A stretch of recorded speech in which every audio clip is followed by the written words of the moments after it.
Hola, bienvenidos a Parsec, el podcast de exploración espacial presentado por Matías Zavia y Javier Atapuerca, vuestro seguro servidor. Este es el 24º episodio de la segunda temporada, en el que, entre otras cosas, vamos a hablar de misiones euclídeas. Y antes de empezar a hablar de misiones y antes de empezar con las actualizaciones y todo eso, quiero pedir disculpas porque tengo un trancazo que no veáis y estoy seguro que voy a tener que toser alguna vez durante el programa. Quizás me vaya quedando sin voz a lo largo del mismo. Agostina va a tener que hacer un gran trabajo de edición para quitarme cada vez que fungue porque va a ser lamentable. Así que disculpas por adelantado. Matías, ¿tú cómo estás? Yo estoy bien, pero me preocupa tu estado porque la parte de energía oscura y de materia oscura espero que la expliques tú, porque si no... bueno, igual queda un poco oscura de más, pero ya veremos, ya veremos. We choose to go to the moon in this decade and do the other things, not because they are easy, but because they are hard. If you're going to pick some place to die, then why not Mars?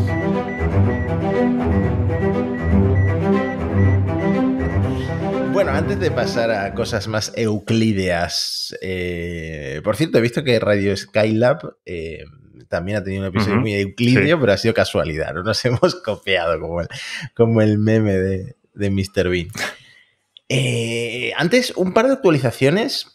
Llevamos esperando bastante tiempo esta noticia y es que tenemos ganador de la guerra del Metalox.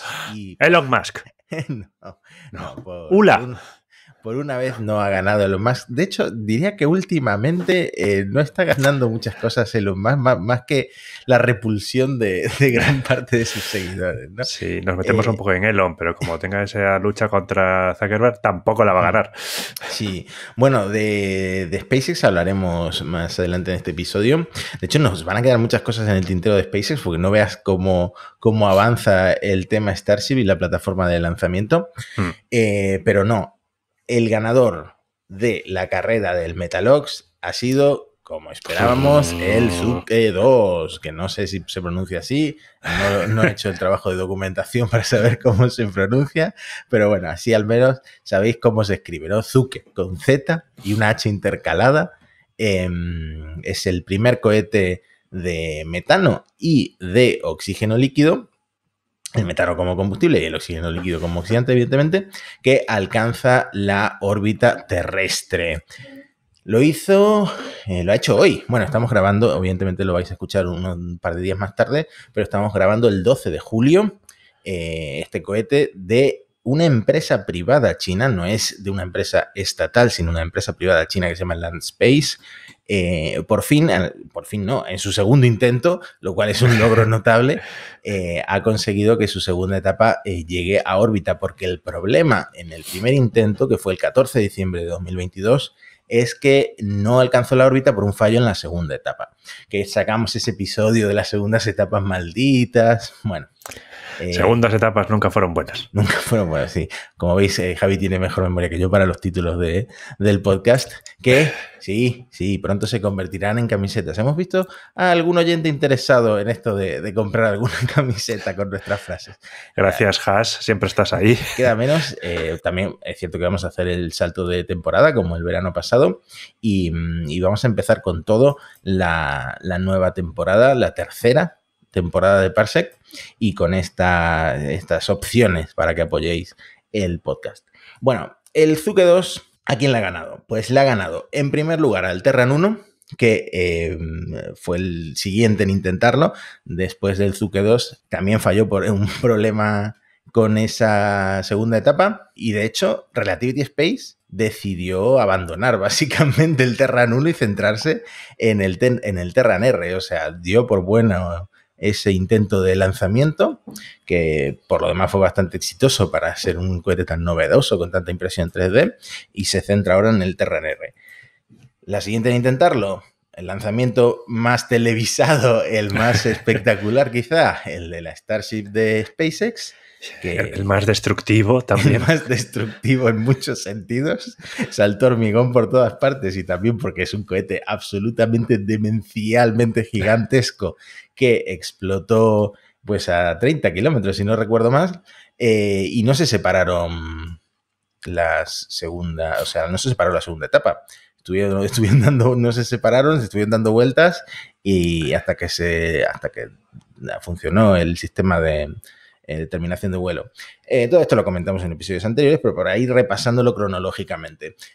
El siguiente que iba a intentarlo, pero que se retrasó por ese fallo que hubo en un banco de pruebas, es el Vulcan de United Launch Alliance, que todavía no ha despegado. Entonces, de todos los cohetes de Metalox, el Vulcan es el que nos falta por ver volar.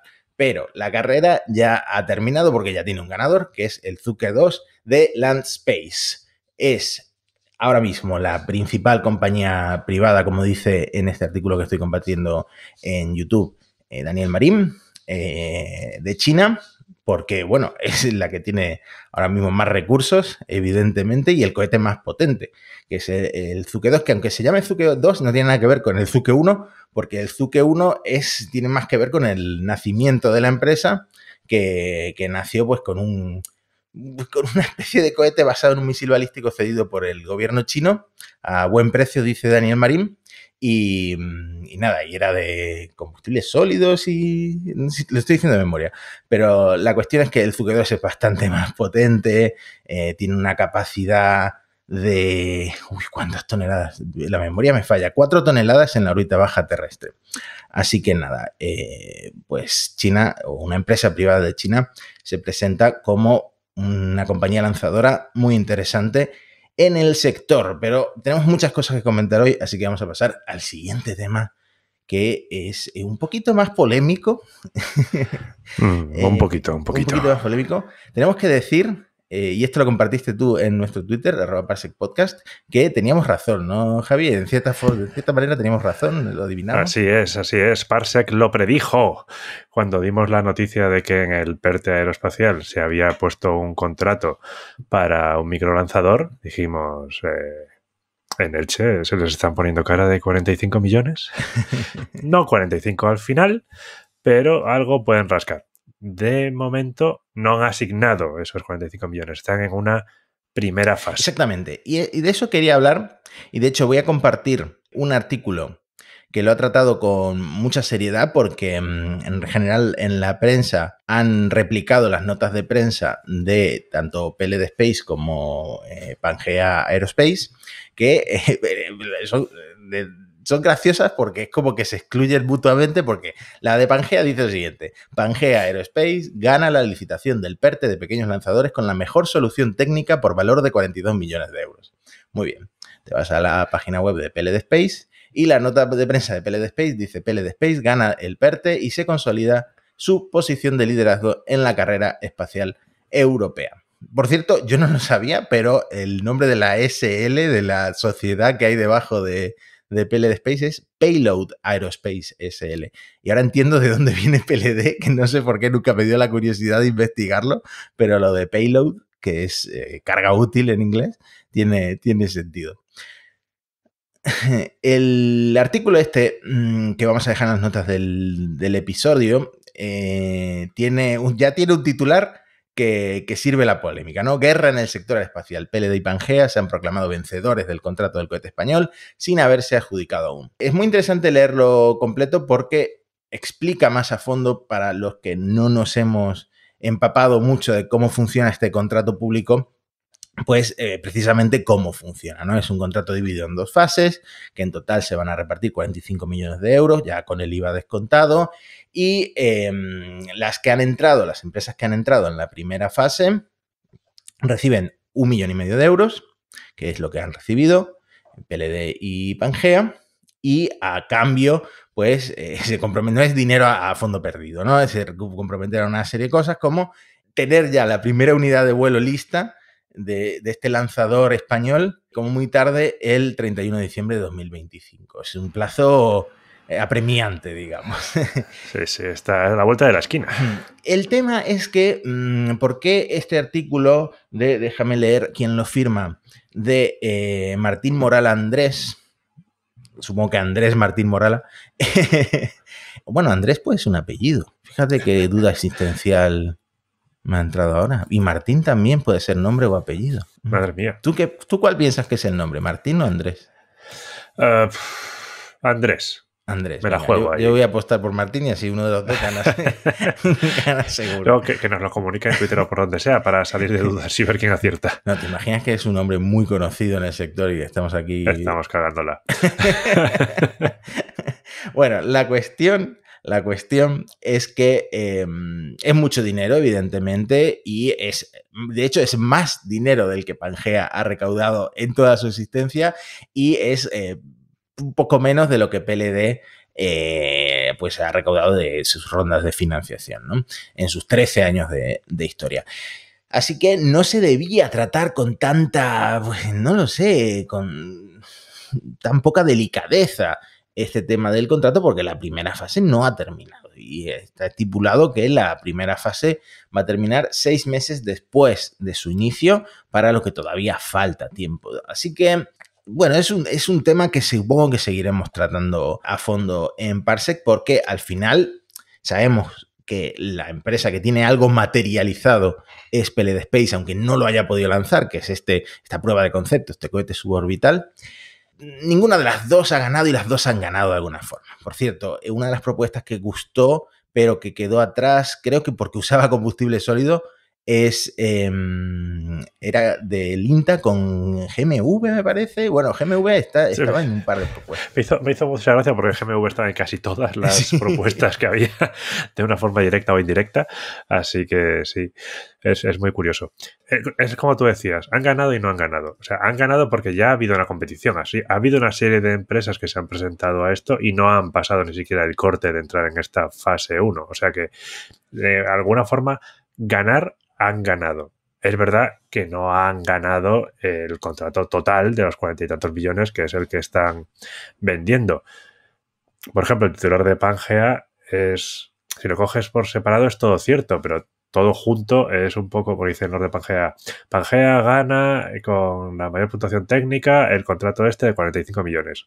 Bueno, es verdad que han pasado esta fase, tenían la mejor puntuación técnica y el contrato es de 45 millones, lo que no quiere decir que les hayan asignado los 45 millones ya. O sea que es verdad que tienen que ser un poquito quizás más cuidadosos con cómo lo cuentan, pero en cierta forma ya han ganado parte de la competición, no han ganado el contrato total, pero algo han ganado. Buen resumen, Javi. Ojalá hubieras dicho tú esto primero para dejar más claro después de todo el lío que he montado yo, porque ha quedado mucho más claro con este resumen. Te dejo que cuentes cómo van las cosas en la India, porque si hay alguien que va como un tiro aparte de China, es la India, ¿no? Sí, la India en Asia es uno de los grandes, bueno, no solo en Asia, en el mundo la India es uno de los grandes programas espaciales y en Asia destacan China, la India y Japón principalmente. La India va a lanzar ya su tercera misión lunar. El 14 de julio, o sea, un par de días con lo que estamos grabando, se supone, si todo va bien, luego ya sabemos que los lanzamientos se pueden retrasar, la India lanzará la misión Chandrayaan 3. De nuevo, lanzarán un orbitador y un módulo de aterrizaje robótico con un rover que ya se han puesto en la cofia y ya está listo en el centro espacial de lanzamiento en el Satish Dhawan. Si todo va según lo previsto, como lanzamos, se lanzará en las primeras horas de la mañana del 14 de julio y podemos hacer un pequeño resumen de las misiones anteriores. La Chandrayaan 1, que era de octubre del 2008, fue un orbitador lunar que tenía también una sonda de impacto de unos 29 kilos. La sonda se estrelló contra el Polo Sur con fuerza, pero vamos a decir, aquí se estrelló de forma intencional, querían que se estrellara. Sí, en unos momentos entenderéis por qué esta aclaración. Exactamente. El impactador detectó hielo de agua justo antes de estrellarse y eso también fue corroborado por otro instrumento que estaba a bordo del orbitador Chandrayaan 1, que era de la NASA, el Moon Mineralogy Mapper. Después de esta vino Chandrayaan 2, que tenía un orbitador, un módulo de aterrizaje y un rover que se lanzó en julio de 2019. El orbitador llegó guay, sano y salvo, orbitó y estuvo estudiando durante mucho tiempo, incluso hasta hoy, con 8 instrumentos científicos. Pero el conjunto de aterrizaje y el rover se estrelló no intencionadamente cuando intentaba tomar tierra, aparentemente producido por sus propulsores de frenado.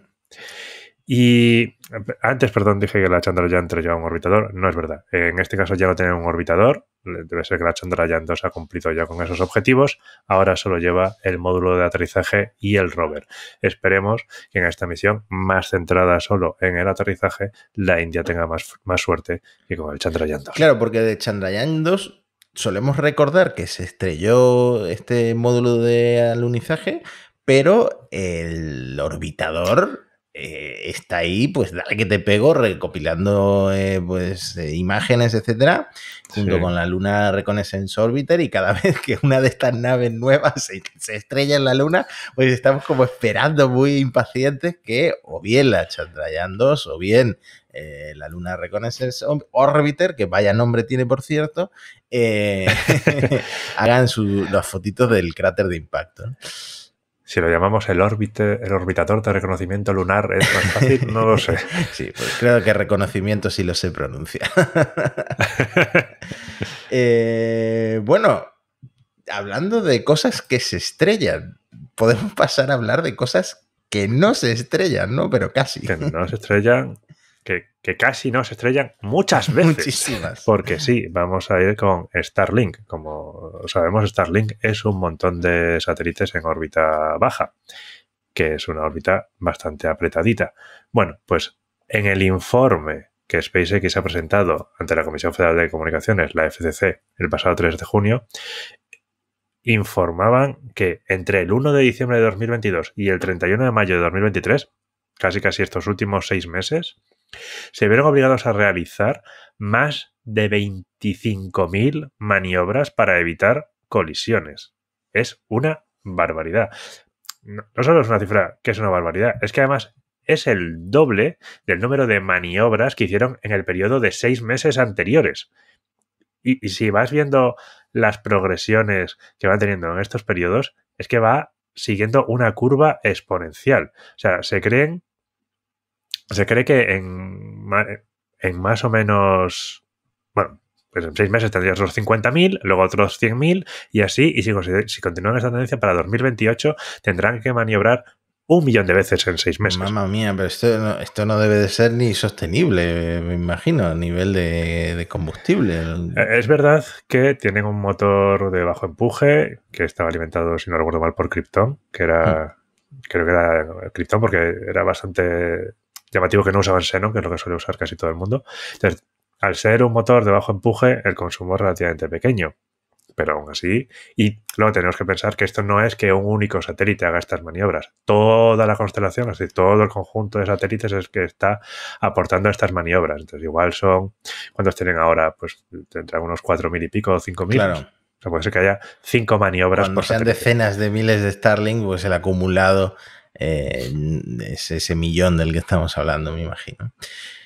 Aún así, claro, está complicada la cosa, ¿no? En la órbita baja terrestre. Sí, y esto no ha hecho más que empezar, ¿no? Como has dicho, Starlink va a tener decenas de miles, hasta 30.000. Luego vamos a tener el proyecto Kuiper de Amazon. China parece que también quiere hacer su constelación, que se llama ahora mismo Huohuang, si no me equivoco. O sea, esto no va a hacer más que empezar. Es más, según Joan Wheeler, que es una experta en regulaciones de satélites, y ha dicho que se han registrado más de 1,7 millones de satélites en la Unión Internacional de Telecomunicaciones, que es la agencia de las Naciones Unidas que supervisa el uso de las radiofrecuencias. 1,7 millones de satélites. O sea, esto es varios órdenes de magnitud por encima de lo que hemos lanzado en toda la historia de la humanidad. Mamma mía.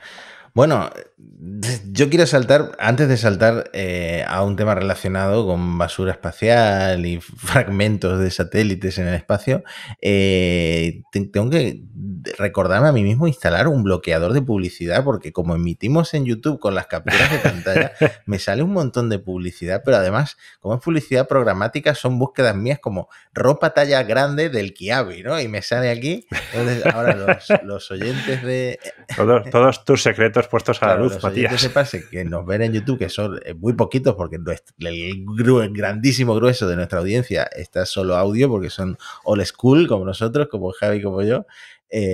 No lo ven, pero realmente me va a hacer pasar vergüenza esto de la publicidad programática. Y no sé por qué me sale aquí abajo un anuncio de Santiago Abascal, porque no estoy muy alineado con cosas que dice, pero me sale. Están las elecciones a la vuelta de la esquina. Te podías salir a Abascal como te ponías ahí Yolanda Díez o cualquiera, ¿sabes? Que no es que esté directamente relacionado, pero tangencialmente sí. Los viejos oyentes de Parsec recordarán que nuestro primer episodio iba sobre un evento que fue muy mediático. Fue el 15 de noviembre de 2021. Fíjate si somos viejos ya en Parsec, que estamos hablando de 2021.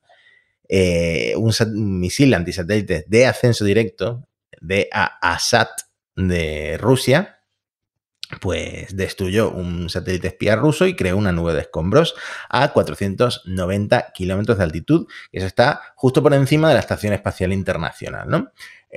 Bueno, esto fue un lío que no veas, un lío pues geopolítico, ¿no? Porque primero en la Estación Espacial Internacional tuvieron que correr a refugiarse en la Dragon, en la Soyuz, cerrar las escotillas, todo el lío. Esto lo comentamos en el primer episodio del Parsec. Bueno, pues siguen saliendo estudios relacionados con esta prueba de... ¿cómo se llaman estas armas? Las de... sí, las... Impactador cinético. Exactamente. Para estas armas para destruir satélites, siguen saliendo estudios y ha salido uno que me ha hecho ilusión porque es de la Universidad de Málaga. Es investigadores de la Universidad de Málaga que han llegado a algunas conclusiones como que, por ejemplo, la militarización o la posible carrera armamentista en la órbita baja terrestre podría generar un desastre de tal dimensiones que si hubiera una guerra espacial, en el sentido de que de repente empezaran a lanzar estos misiles ASAT diferentes países, pues acabaría con el efecto en cadena este que comentábamos en el primer episodio de Parsec, que se llama el síndrome de Kessler. Acabaría destruyendo todos los satélites de la órbita baja terrestre en apenas 40 años. O sea, es una posibilidad, ¿no? Ahora mismo hay alrededor de 6.000 satélites en órbita y hay 131 millones de piezas de basura espacial de entre 1 milímetro y 10 centímetros. Claro, la velocidad a la que viajan estos, 27.000 kilómetros por hora en la Estación Espacial Internacional, ¿no? Pues un fragmento pequeño puede dañar un satélite, destruirlo, y eso puede destruir otros satélites y así ese efecto mariposa, dominó, como queráis denominarlo, ¿no? Así que efecto en reacción en cadena. Efectivamente. Y bueno, existe el Tratado del Espacio de 1967, otras cosas que comentábamos en Parsec. Estados Unidos, de hecho, anunció que prohibía las pruebas ASAT en 2022, sus propias pruebas, evidentemente. Recordemos que el Tratado del Espacio lo que dice es que no puedes tener armas nucleares, pero podrías tener armas convencionales. Bueno, pues buena apreciación. El tema es que los satélites no militares son tan importantes en el día a día nuestro. O sea, yo sin Google Maps no sé llegar a mi gimnasio, no sé llegar al post de CrossFit. Hoy, de hecho, me he puesto el Google Maps para ir a mi gimnasio y he descubierto que llevaba varias semanas, casi desde que me mudé, yendo por el camino más lento, pero hacía un rodeo tan absurdo que imagínate cómo sería mi vida sin los GPS. Pues bueno, ese es el futuro distópico catastrófico que nos podría deparar una guerra en la que China o, no sé, Rusia o la India, que mencionábamos antes, de repente se ponen a destruir satélites, ¿no? Así que nada, Star Wars. Claro, es que la sociedad civil depende de los satélites, pero la parte militar de la sociedad también depende de los satélites. El uso, no solamente es que vinieran ya usando satélites en el pasado, que lo usaban y mucho, hemos hablado también de los satélites espía en algún momento, pero la guerra de Ucrania ha revolucionado el concepto del uso de los satélites en la guerra. Ahora mismo nadie contempla no tener una constelación como la de Starlink para comunicaciones, los satélites de observación de la Tierra. Es decir, el espacio se ha convertido o se ha destapado ahora claramente como un escenario bélico, podríamos decir. Es un lugar de conflicto. Lo que pasa es que es un lugar de conflicto donde si tú haces daño a alguien, vas a acabar haciéndote daño también a ti mismo. Esto es, creo que decían también en el artículo, que era como la destrucción mutua asegurada del armamento nuclear, ¿no? Quien lance el primer pepino no está garantizado que gane, porque hay tiempo suficiente para que lancen otro cohete nuclear y pierda a todo el mundo. Que siempre me gustó que en inglés el nombre de la destrucción mutua asegurada es MAT, que es un nombre perfectamente adecuado para esa doctrina, ¿sabes? Sí, de hecho, los investigadores estos que digo de la Universidad de Málaga dicen textualmente que es extremadamente difícil, si no imposible, limitar la militarización o prohibir la militarización del espacio por las características de los satélites, el interés que tienen a nivel geopolítico, ¿no? Pero vamos a dejar ya el tema porque, repito, tenemos un guión muy denso y un tema que no podemos dejar pasar. Y no llevamos ni la mitad. Yo creo que lo de Euclid. Hemos prometido muy pronto que íbamos a hablar de Euclid, pero a ver que resumirlo mucho. Algo relacionado con Euclid es que nos hemos quedado sin cohetes en Europa. Empieza ese invierno de lanzamientos europeos del que advertía, pues por ejemplo, Raúl Torres de Pled Space, ¿no? Así es, porque ya hemos lanzado el último cohete Ariane 5 que teníamos fabricados. El 5 de julio, el Ariane 5 envió los 2 satélites de telecomunicaciones de los que hablábamos el otro día. Y con esto, ahora mismo, no tenemos en Europa capacidad de lanzar cargas útiles a la órbita. El sucesor del Ariane 5, el Ariane 6, del que ya hemos hablado, está en desarrollo. Se supone que se va a lanzar a finales de este año. Ya veremos. Creo que tiene bastantes visos de que vaya al año que viene. Lo siento, Joseph Sasbacher, si nos estás escuchando. Luego, teníamos el Soyuz, pero el Soyuz ya no lo tenemos disponible. Porque cuando Rusia invadió Ucrania, debido a las medidas, pues Rusia se retiró de la Guayana Francesa, dejando trocitos de Soyuz que luego tendrían otro papel cuando el famoso intercambio de OneWeb, que al final no se produjo. Y luego tenemos el Vega y el Vega C. El Vega creo que todavía tiene algún vuelo en su recámara, pero el Vega C lo tenemos también en tierra después del fallo de lanzamiento que tuvo en diciembre de 2022. Y su regreso, que estaba planeado para finales de este año como el Ariane 6, no digo nada, pues también se va a enfrentar a retrasos porque tuvo una anomalía en una prueba de fuego estático el pasado 28 de junio del motor Zefiro 40.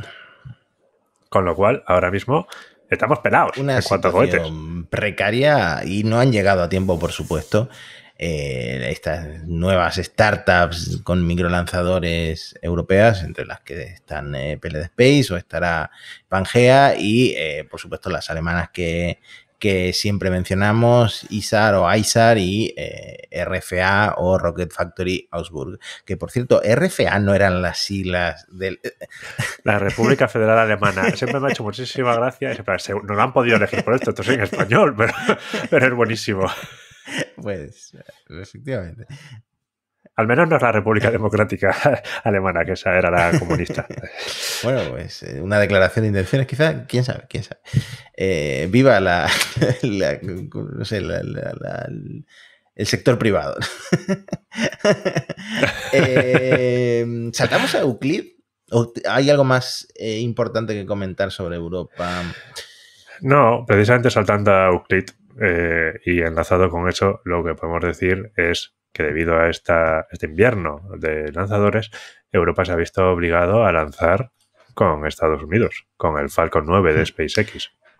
La primera de ellas que hemos lanzado ha sido precisamente Euclid o Euclides, que íbamos a lanzar con una Soyuz, lo cual no pudo ser, obviamente, y se lanza con un Falcon 9 el 1 de julio desde Florida. No es la única, también se van a lanzar otras como ERA, que es la misión compañera de DART a la estrella gemelo Didymos, que se lanzan en octubre de 2024, también con un Falcon 9, que originalmente estaba para el Ariane 6, cuidado.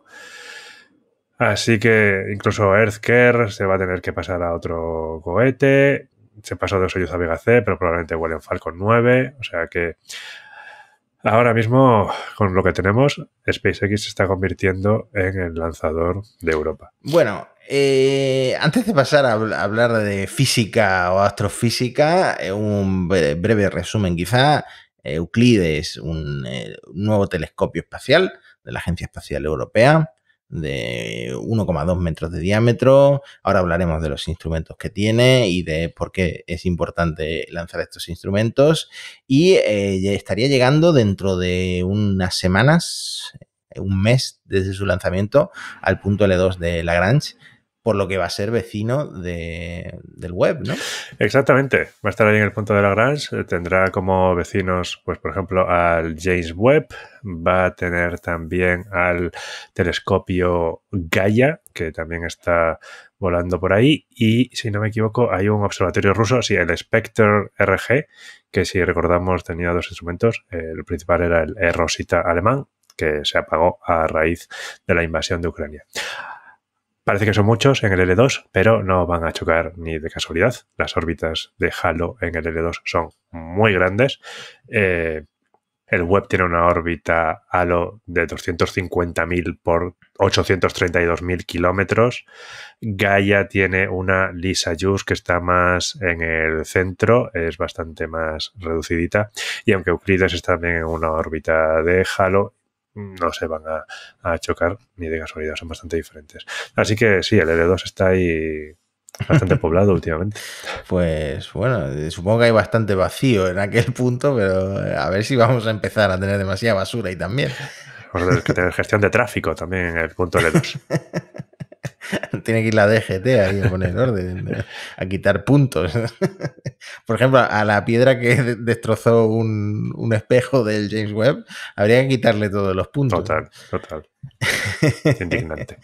Como decía al principio del episodio, yo voy a dejarte a ti la parte difícil, que es explicar lo que va a investigar el equipo de Euclid, porque es de las cosas más difíciles de entender, porque de hecho no se entiende todavía lo que es esto, ¿no?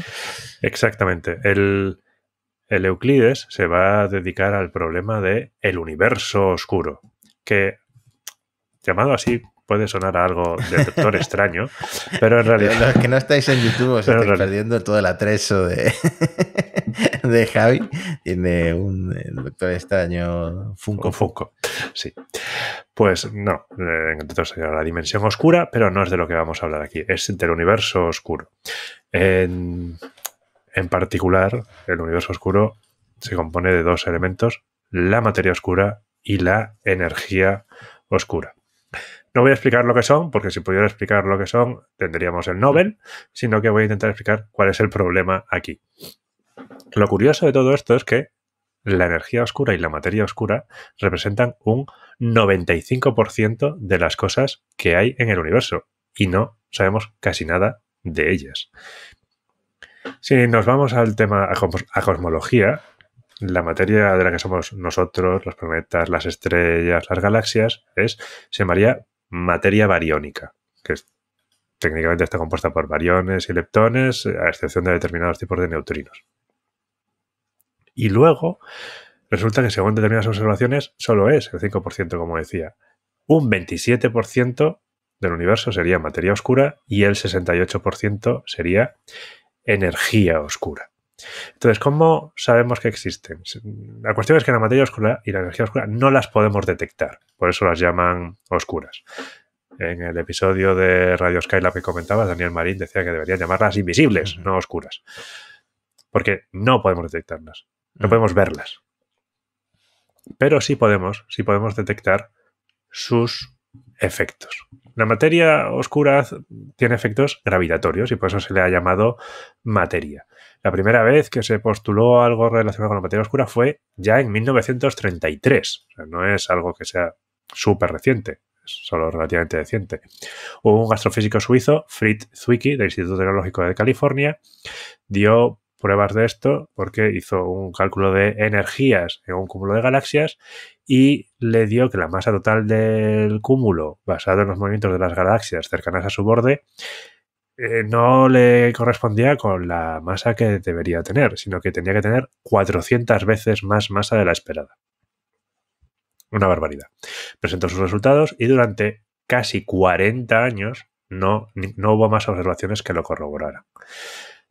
Entonces, bueno, se quedó un poco ahí, pero a finales de los 60 y 70, Vera Rubin, que era una astrónoma del Departamento de Magnetismo Terrestre del Carnegie Institution de Washington, presentó nuevas pruebas para la materia oscura, nuevos hallazgos que se basaban en unas observaciones hechas con espectrógrafo, un espectrógrafo muy sensible, muy avanzado técnicamente en ese momento, que medía la velocidad de las galaxias espirales y resultó que no se correspondía con las medidas o con las medidas no se correspondían con lo que esperaba. Uno esperaría que la velocidad angular fuera cayendo a medida que te alejaras del centro de la galaxia. Y sin embargo, lo que vio es que la mayoría de las estrellas en distintas órbitas de galaxias espirales giraban casi a la misma velocidad angular.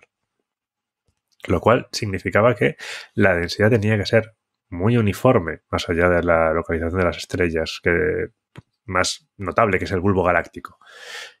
Entonces, claro, parecía que faltaba más ahí. Al principio, de nuevo, tuvo cierto escepticismo, pero las observaciones se demostraron correctas, con lo cual empezó a plantearse la materia oscura para explicar todo este tipo de hallazgos. Por eso, Vera Rubin, nombre que igual suena a nuestros oyentes porque va a ser un telescopio que se lanzará en breve. Efectivamente, hemos hablado de él. Y luego, entonces, la energía oscura. La energía oscura es ligeramente diferente. Mientras que la materia oscura es algo que añade más gravedad, la energía oscura es más bien un elemento que está potenciando la expansión. Si consideráramos solamente la gravedad, uno esperaría que la expansión del universo, que se viene expandiendo desde el Big Bang, se iría frenando por la gravedad, que es una fuerza atrayente. Sin embargo, medidas relativamente recientes han demostrado que la expansión se está acelerando. Entonces, obviamente, hace falta energía para eso y a esta expansión es lo que se llama la energía Por razón he perdido oscura. yo el control de mi vida. Estamos muy acelerados. Claro, exactamente. Tenemos una vida súper acelerada. La culpa es de la energía oscura. En algún momento esto tiene que ver con las lentes gravitacionales y las cosas que descubrió o predijo Einstein. Pues así es. Euclid va a empezar a hacer un mapa de 1/3 del cielo. Va a tener tanto observaciones de campo amplio como observaciones de campo profundo. Serían parecidas a las del Hubble. Y lo que va a hacer es varios tipos de observaciones para medir este tipo de cosas. Con esto va a crear, por un lado, el mapa 3D más exacto y más grande del universo. Esto se va a utilizar para ver cómo se ha expandido el universo y cómo ha ido evolucionando la estructura a gran escala. Esto es para el papel de la gravedad, pero también principalmente la naturaleza de la energía oscura. Para la materia oscura, aparte de esta medición que hará, también va a observar muchísimas galaxias lejanas. Y entonces, al observar estas galaxias lejanas, pueden tener una distorsión por lente gravitacional. Creo que cuando hablábamos del James Webb lo hablamos, ¿no? Cuando tú tienes un objeto muy masivo y detrás tienes algo como una galaxia, este objeto muy masivo va a afectar, su gravedad va a afectar a los rayos de luz, curvándolos, y entonces va a hacer un efecto como de una lente. Vas a poder ver lo que hay detrás ampliado porque ese objeto muy masivo va a hacer efecto como de lupa. Bueno, pues lo mismo haría la materia oscura distribuida por el universo. Sin embargo, en este caso, no va a ser un efecto tan grande como si tienes una galaxia y otra galaxia por delante. Aquí lo que tendrías es la materia oscura dispersa por el universo que va a hacer efectos minúsculos del ente gravitacional, tan pequeños que no podrían ser medidos con precisión con telescopios terrestres. Solo por la difuminación causada por la atmósfera de la Tierra ya te anula estos efectos. Entonces, por eso, Euclid se va a poner en órbita y luego, con modelos matemáticos realmente complicados, los astrónomos van a poder utilizar estas mediciones para calcular la cantidad de materia oscura que habría entre Euclides y cada galaxia distorsionada. Con lo cual se espera que se pueda crear el primer mapa 3D de la distribución de la materia oscura. Qué importantes son los telescopios espaciales y qué emocionante que de repente hemos lanzado y planeamos lanzar muchos, ¿no? Ojalá llenemos los puntos de Lagrange de telescopios espaciales y descubramos muchas cosas de estas tan alucinantes. Sigue. Bueno, otra acotación intelectual de las mías, me ofende que la ESA llame materia ordinaria a lo que somos nosotros, lo que no es materia oscura ni energía oscura. Yo no soy ningún ordinario ESA, pero bueno. No, todos somos especiales. Por favor, continúa. Chiste malo. Bueno, pues otra cosa que se supone que va a poder medir Euclid son oscilaciones acústicas eso ya sí que no tengo ni idea de lo que estás diciendo. Ya, yo tampoco, pero voy a leer lo que puse en el guión. Durante los primeros 300.000 años después del Big Bang, Matías, había ciertas fluctuaciones en el plasma caliente que formaba en ese momento el universo. Estaba un plasma formado por protones, neutrones y fotones que aparentemente se comportaban como ondas sonoras, ¿vale? Que se propagaban a través de esta sopa de radiación y partículas. Cuando fue terminando este periodo, que se fueron formando galaxias, formando cúmulos, iban siguiendo estas ondulaciones que quedaban como congeladas en el espacio-tiempo. El universo se había vuelto muy poco denso, estas ondas ya no se podían transmitir, ya no podían funcionar como audio, y entonces, pero quedó la marca en cómo las galaxias se fueron agrupando. Como sabemos, las galaxias se agrupan en cúmulos, luego los cúmulos se agrupan en supercúmulos, luego los supercúmulos se siguen agrupando en formas raras, pero aún así hay zonas muy densas en el universo y zonas muy poco densas. Y se supone que es porque están siguiendo estas ondas sonoras.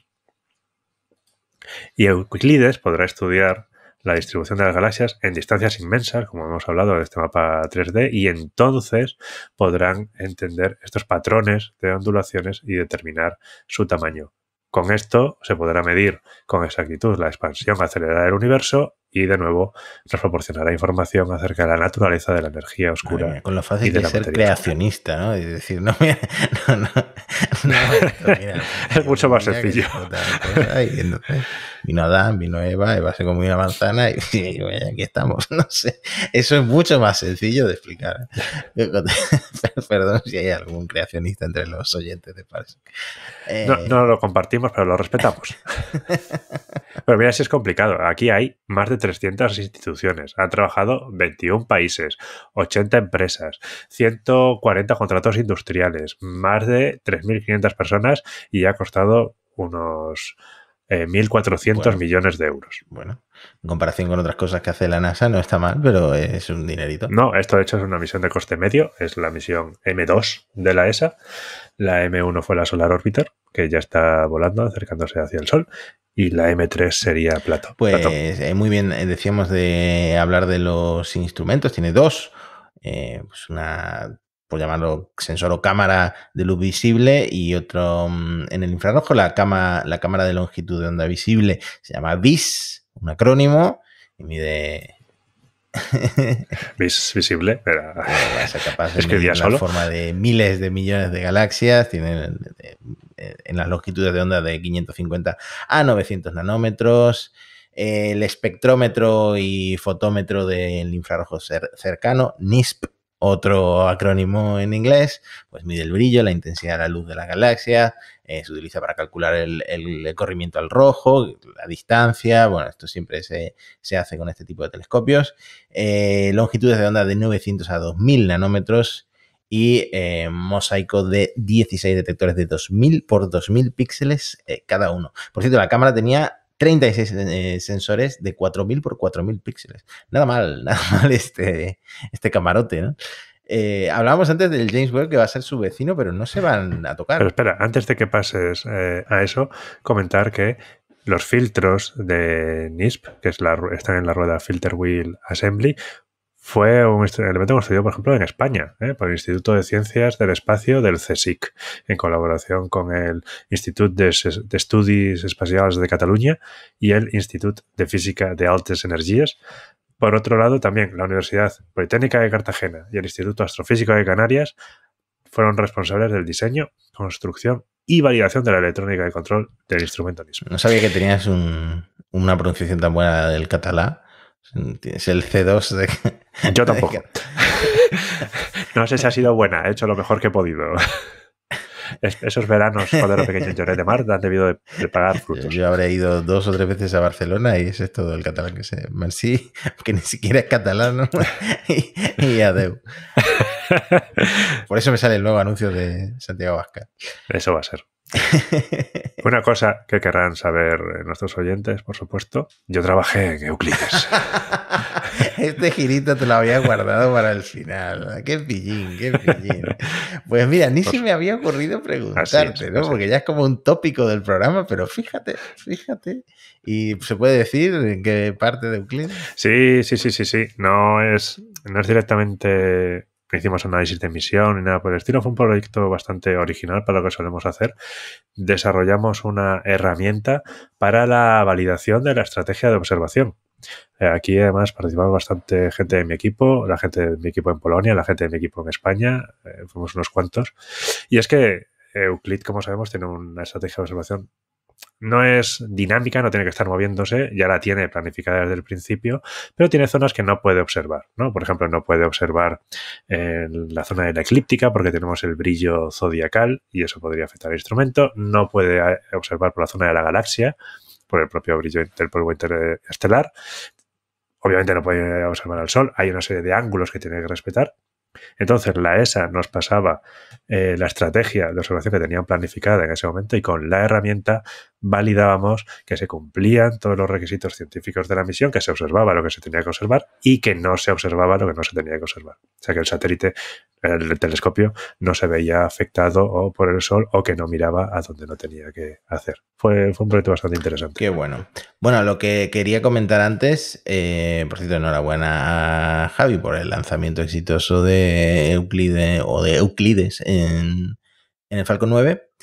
Y no se van a chocar el James Webb con Euclid, porque básicamente estas son sus órbitas, ¿no? Bueno, esa creo que es la del James Webb y la del Gaia. Gaia es la órbita de Lissajous, la central en amarillo. Esto es para la gente de YouTube, pondremos los enlaces para la gente del podcast, pero en el centro se ve una órbita más o menos cuadradita, rectangular, en amarillo, que hace muchas curvas. Es como, ¿cómo se llama el juego este donde te pones un bolígrafo y pones a hacer curvas? No sé, estar esquizofrénico y volverte loco, no lo sé. Puede ser. Bueno, pues las curvas de Lissajous son bastante parecidas a esto y la de Halo es bastante más circular. Entonces, el James Webb es esta y la de Gaia es esa otra. No tendrán nada de choque. La de Euclid será un poco como la del James Webb, pero es opuesta. Tienen distinta orientación. Por cierto, como decías, Matías, los de Radio Skylab acaban de sacar también un episodio hablando de Euclides. Como la mayoría de ellos son físicos, seguramente sabían de lo que estaban hablando, así que yo os invitaría a darles una escucha. Dicho esto, Javi, ¿dejamos el ciclo 2 del James Webb, el estado de la Starship 25 y de la plataforma de lanzamiento, la nueva manera de separar las etapas de la Starship, no sé qué más teníamos que comentar, avances en Starlink? Teníamos tantas cosas que comentar. Lo dejamos para el episodio que viene y cortamos, que ya llevamos aquí 50 minutillos casi hablando tú y yo en esta noche de martes, de miércoles. De dura canícula. Que ya se me empieza a ir un poco la olla de hacer demasiados chistes. no sé, algo más que comentar sobre Euclid. Por cierto, gracias por la masterclass que nos has dado a todos. Ha sido impresionante, a pesar de que no seas físico. Bueno, muchas gracias. Se hace lo que se puede. Fantástico ingeniero. Gracias, Matías. Me sacas los colores, como siempre. Que menos los creacionistas, el resto de oyentes de Parsec habrá agradecido este episodio, que ha sido pues muy nutritivo intelectualmente. Me gusta que no hagamos bailes de TikTok, que hagamos este contenido tan chulo y tan interesante. Desde aquí, avisaros de que vamos a hacer el corte en cuanto nos vayamos de vacaciones, pero que todavía queda por lo menos un par de episodios. Y claro, tenemos que cambiar la temporada 3, en la que prometemos muchas mejoras, avances y novedades, como sí, las camisetas con las frases del programa y otras, digamos, regalos exclusivos para nuestros oyentes más cariñosos. Así que vamos a dejarlo hasta la semana que viene. Adiós.